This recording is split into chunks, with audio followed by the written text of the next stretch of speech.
T.J. English, he a lot of his books combine kind of organized crime with culture. It's organized crime as culture, and you see that in the Westies. You see that of just the west side of Manhattan as a whole was always a very Irish neighborhood, and then there was obviously the West Side docks there, a lot of shipping coming in, and because of that, there was a huge amount of Irish gangsters who kind of rose up during Prohibition.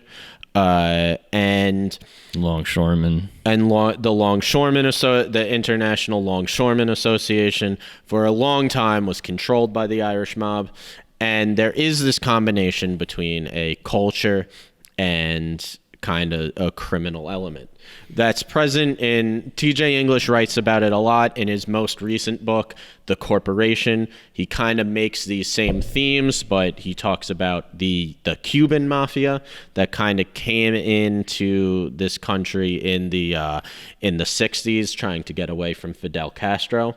And the Cuban mafia, while the Irish mob kind of had their hands in all different sorts of crimes, the Cuban mob was really more in this thing called Bolita, which I believe we've mentioned before on this podcast, probably a lot, where it's basically an illegal lottery. Yep. And there's a tie between an ethnic group and kind of using organized crime as a way to preserve their culture in a new country. And you see this a lot with various ethnic groups that came to New York, specifically the ones that we come from, which are... Well, the Irish, the Sicilians, right. Obviously. They had this long-standing tradition called, the mafia, or La Cosa Nostra, and brought it to America as a way of, at least this is how it's justified, as a way of remaining Italian or remaining Sicilian.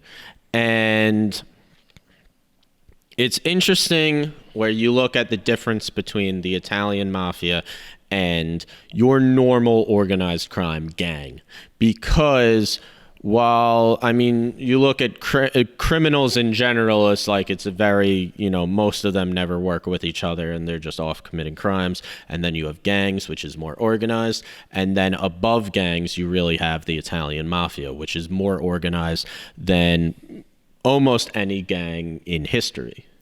Yeah, at least it used to be. And, I just want to point out, too, it's like, they kind of always, I feel like that's always the justification that people use. And you pointed this out right. on your breakdown about, I think you mentioned I'm not sure if you mentioned it, but Tony Soprano would always use that. It's like, yes, we're preserving our heritage. And it's like, in the beginning, specifically with Irish people and Sicilian people, how they came to New York, just sort of like as a way to sort of carve out an existence and almost a survival. Yeah.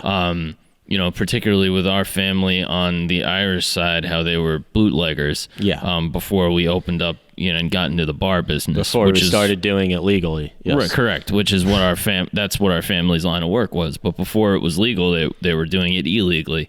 So there's a certain real truth to that, as far as the survival. But then people kind of when you start getting into like this real power hungry stuff and real like treachery, it's like that just becomes like anything else, an excuse. Well, especially with like Tony Soprano,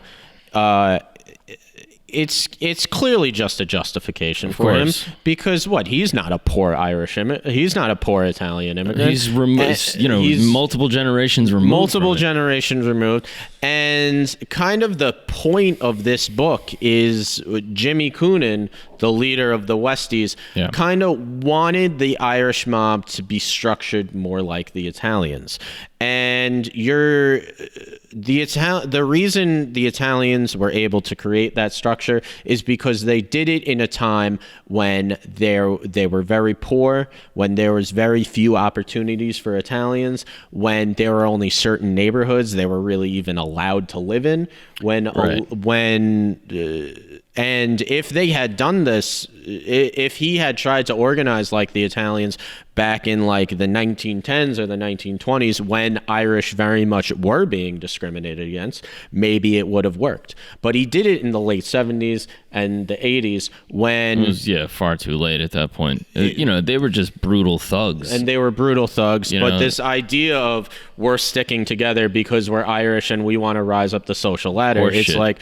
Well, we've been in this country for almost 100 years now. Our family's been here. It's horseshit. So what are you even talking about? Yeah, plus you care so much about your Irish brothers that you're setting them up to get, he said Mickey Featherstone, which we'll get into.